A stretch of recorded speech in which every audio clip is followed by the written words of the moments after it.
What do you get if you cross from New York to Lisbon? No, it isn't a bout of seasickness. Actually, you'll probably stumble across an archipelago of 9 islands, collectively known as the Azores. The what, you may say? Well, to those in the know, the Azores are one of Europe's best-kept secrets. Stark, dramatic, and remote. These drops in the ocean are indeed just that. The result of epic volcanic eruptions that drove up some of the planet's tallest mountains if measured from their base at the bottom of the Atlantic. Located nearly 1,000 miles west of Lisbon, the story of these autonomous islands of the Portuguese Republic can be best told in tandem with a tour around some of the most striking volcanic features in the Atlantic. If you're looking for an adventure, the Azores really does have a huge amount to offer, from the mighty volcano of Pico to the river canyoning of San Jorge. Or, of course, you could pick one from the 7 other islands that exist in the archipelago. It may be a difficult decision to make when all the islands have remarkable volcanic landscapes. But most people start with the largest and most populated island, San Miguel.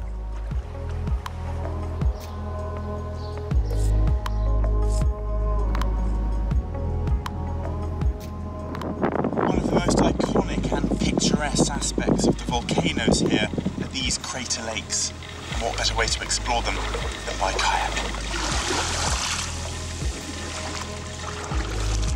These lakes, like Lagoa de Fogle, in the centre of the island, are surrounded by white sand beaches and temperate laurel forests.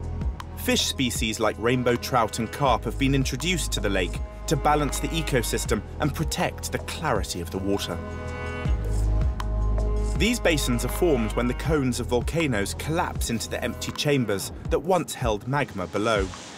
Kayakers are cautioned to avoid the areas that are over surviving active magma chambers, which can cause the water to boil. The geothermal activity is most prevalent on the surface in Furnas, also on San Miguel Island, which is known as one of the most active hydrological areas in Europe. This really is a spectacular geological feature. All around me is bubbling water and steaming vents.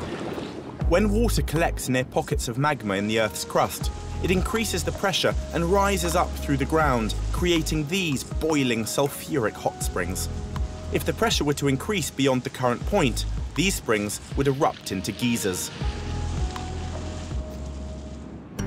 The springs and high-altitude lakes are pulled by gravity, feeding a network of rivers.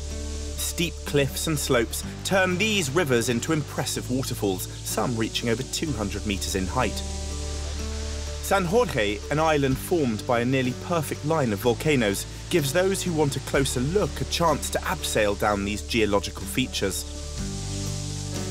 It isn't easy, but it does give you a unique perspective that can't be seen from the man-made trails. Well, I've come down the Santander River over about half a dozen waterfalls, and now it's time for the grand finale, a 50-metre descent down a waterfall into the Atlantic Ocean. I don't know if I want to laugh or cry. The Azores are full of breathtaking volcanic features, but this is something else.